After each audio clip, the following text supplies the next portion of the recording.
Rekan-rekan pemuda yang dikasihi Tuhan kita Yesus Kristus, salam sejahtera bagi kita semua. Rekan-rekan pemuda, tentu kita sering mendengar jargon-jargon yang mengatakan begini, jadilah generasi unggul, atau misalnya jadilah generasi pemenang. Dan memang seringkali jargon-jargon ini banyak disampaikan kepada kaum muda untuk mendorong kaum muda menjadi excel. Apa itu? Menjadi pribadi yang terus-menerus melampaui dirinya. Dan itu berarti menjadi pribadi yang terus berkembang. Tetapi pertanyaannya, apakah memang manusia harus menjadi unggul dan pemenang? Dan apa arti menjadi generasi unggul dan pemenang itu?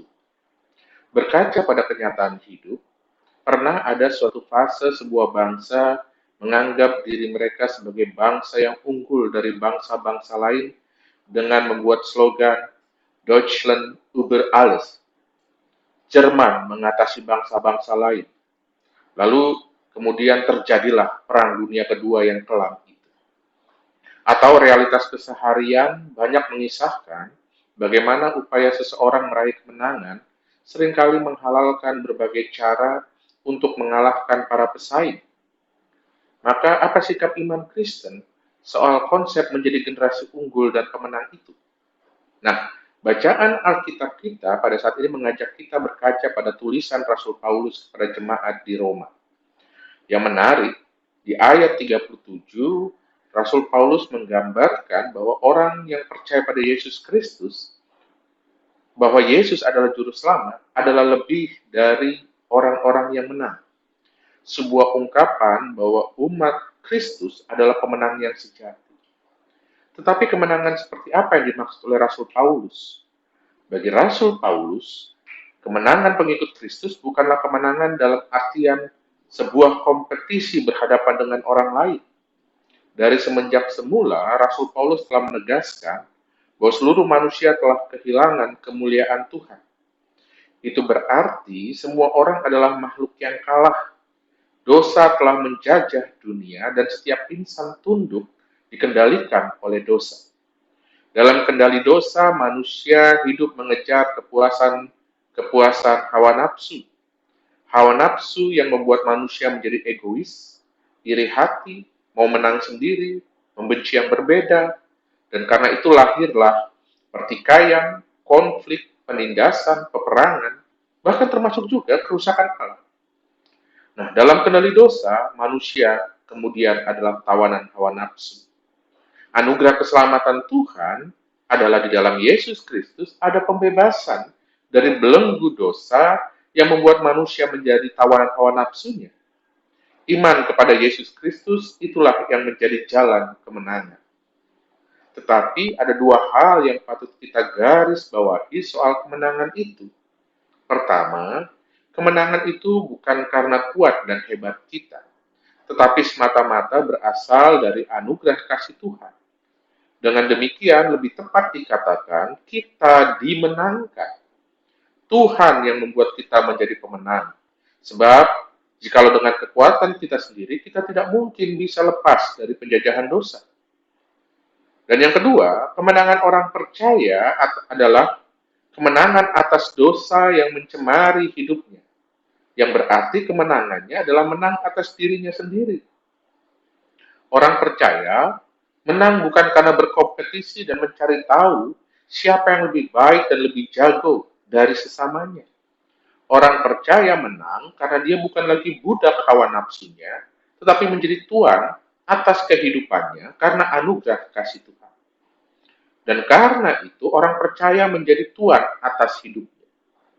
Maka di dalam anugerah keselamatan yang berasal dari Yesus Kristus, Rasul Paulus kemudian menyimpulkan, sebab aku yakin bahwa baik maut maupun hidup, baik malaikat-malaikat maupun pemerintah-pemerintah, baik yang ada sekarang maupun yang akan datang, atau kuasa-kuasa baik yang di atas maupun yang di bawah, ataupun sesuatu makhluk lain, tidak akan dapat memisahkan kita dari kasih Allah yang ada dalam Kristus Yesus Tuhan kita. Itu berarti kemenangan yang didapati adalah kemenangan dari belenggu kecemasan, ketakutan, keputusasaan yang lahir dari konsekuensi keberdosaan kita. Kebangkitan Yesus adalah bukti cinta kasih Tuhan yang menjamin bahwa kita akan terus ada dalam lingkup pemeliharaan kasih-Nya yang ajaib dan menyelamatkan. Tidak akan ada kuasa-kuasa apapun yang mampu memisahkan kita dari Kristus Yesus. Maka rekan-rekan pemuda, pembelajaran iman apa yang bisa kita tarik dari pemberitaan firman kita pada hari ini? Pertama, kita hendak diingatkan bahwa kita telah dimenangkan Tuhan dari belenggu dosa.